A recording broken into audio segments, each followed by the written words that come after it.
This copyrighted telecast may not be reproduced, retransmitted, or used in any form without the authorized written consent of NASCAR Broadcasting. NASCAR would like to thank all of our loyal fans for your continued support, and we hope you enjoyed today's broadcast.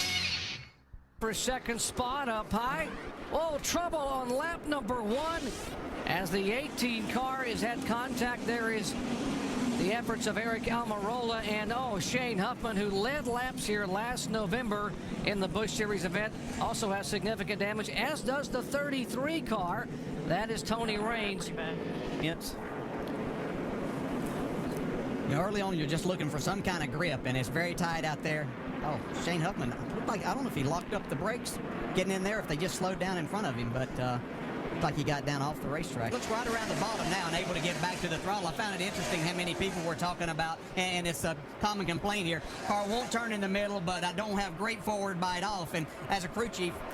Oh, trouble. Here's the 28 car. And heavy impact with the back of the car, number 28.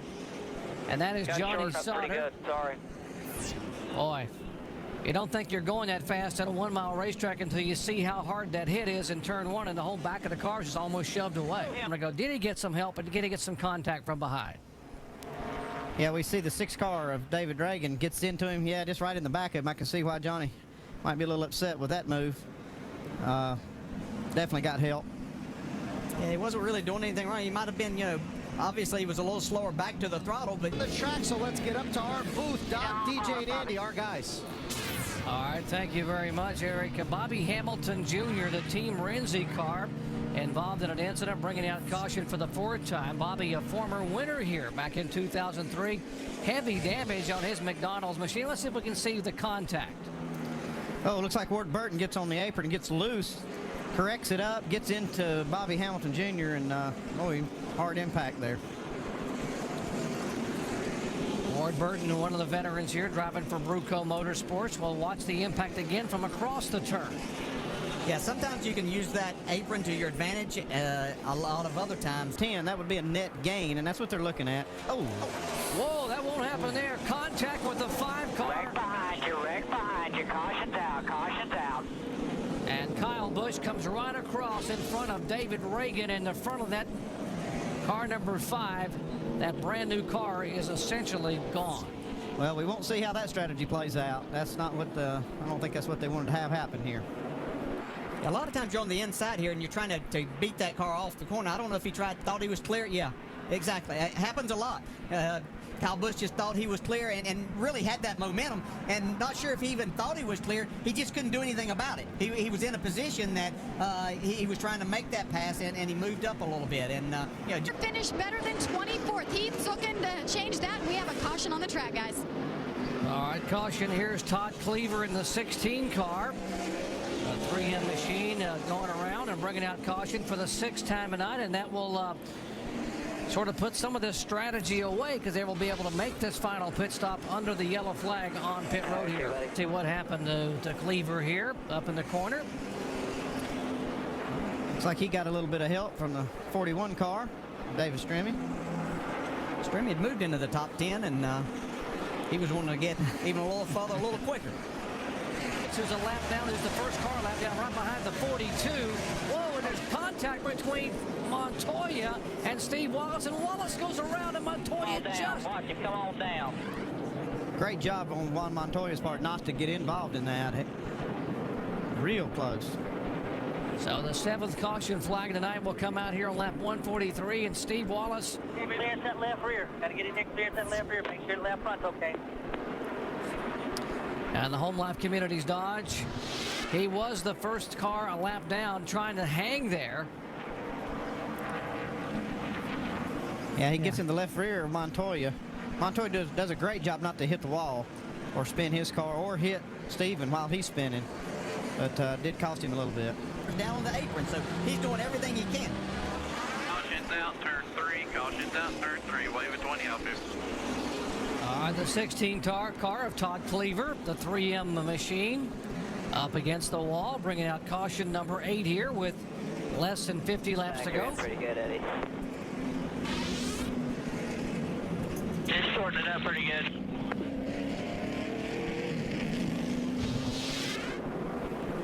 Top of your screen there, he just tags the outside retaining wall. Must have got loose getting in the corner. Don't know if he got any help or not, but by the time we saw him, he was already sideways headed to the wall. Matt Kenseth probably go in a little bit higher and try to let the car roll and get back to the gas. Got a crash in turn 2. Trouble cars going around into the wall up high. And David Gilliland is one of those cars involved. As is Mike Wallace in the Geico Chevy. What's wrong with that idiot?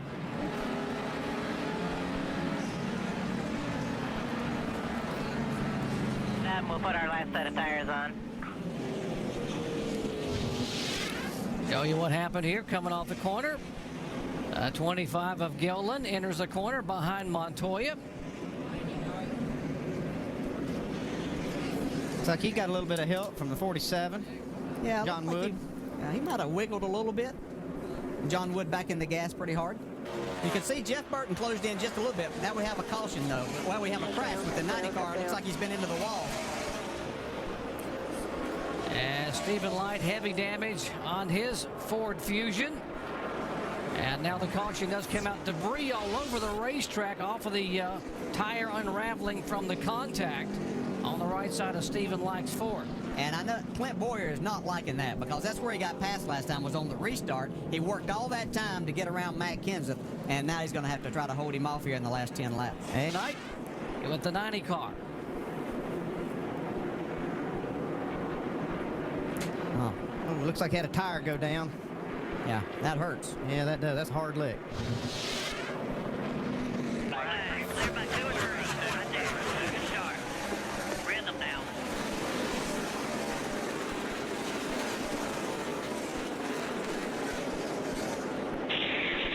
Like you fast, like you called him. You get out here 1 and 2 and do what you did down there. 2 banger by 5. Out of turn 4, Kenseth looks to the high side, falls back in, and here comes Jeff Burton now.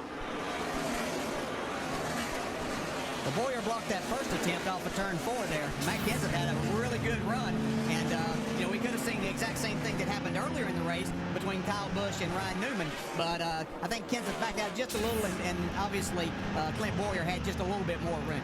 Clint Boyer got a great start, though. He got a big lead going in turn 1 on the very initial restart, and that just gave him just enough room to fight him off when he got to 3 and 4. Yeah, his car looks really good now, and you can see as Kenseth tried to go a little bit harder there, he lost a little bit of his momentum. Probably lost a little bit of grip in trying to get back to the throttle that hard. All right, here's Jeff Burton trying to make a move inside of Matt Kenseth. Shades of the Cup finish at Texas a week ago, where Burton and Kenseth battled the final laps for the victory there. Tonight is for second spot in the NASCAR Busch Series event. And Clint Boyer's got to be loving this. Yeah, he's hooked up right on the bottom, getting off the corner really good right now. So, yeah, but Kenseth's not going to give up. He's still got 4 laps to go, or 3 laps to go now, and he feels like he's still got a chance. Clint Boyer really hungry for a win. He needs a win. Try to get something going here. Yeah, it's a young man that's got just a tremendous amount of talent and has fit right in. I think Jeff Burton and Kevin Harvick have helped him become a better race driver there a lot quicker than he would have maybe somewhere else. And he fits right in at that Richard Childress organization. Get in the apron, get straight up off the corner. Heard Mike Dillon tell him a good corner. He did. He made some good ground off turn 4. That lap, 2 laps to go. Yeah, and that's important for a young driver to have a spotter like Mike Dillon who used to drive. He knows how important that is to get that communication there and that backing from your guys. And he's doing a terrific job. He's done that all night long, and this car is really hooked up. Coming to the white flag here. You got 6 car lengths. Need 2 more good corners. Nice and smooth. Boy, nice calming voice from your spotter. Clint Boyer is less than a mile away from his first victory in 2007. Whoa, trouble the 1 car, J.J. Yaley, and right in the side is the 47 of John Wood, who had nowhere to go. But the white flag had waved, and the yellow is waving on the racetrack as they have heavy contact. And here's the checkered flag for Clint Boyer, who will take the win. We do not have a green-white checkered once the white flag is waved, so Boyer gets the victory. Kenseth is second, Jeff Burton, Denny Hamlin, Carl Edwards in the top 5. Well, hard impact. There's the 47 of John Wood, the window net. His car trying to move away. You saw J.J. Yaley, the Phoenix native. He already had the window net down in the one car. What a great job by Clint Boyer. Had a great race car. I think Vince is down there with his crew chief right now, Vince. Yeah, Dan Deringhoff. Dan, hey, Dan, come over here. He just walked away. Get taken. Congratulations. This copyrighted telecast may not be reproduced, retransmitted, or used in any form without the authorized written consent of NASCAR Broadcasting. NASCAR would like to thank all of our loyal fans for your continued support, and we hope you enjoyed today's broadcast. The following is a paid advertisement for The Magic Bullet, brought to you by Homeland Housewares.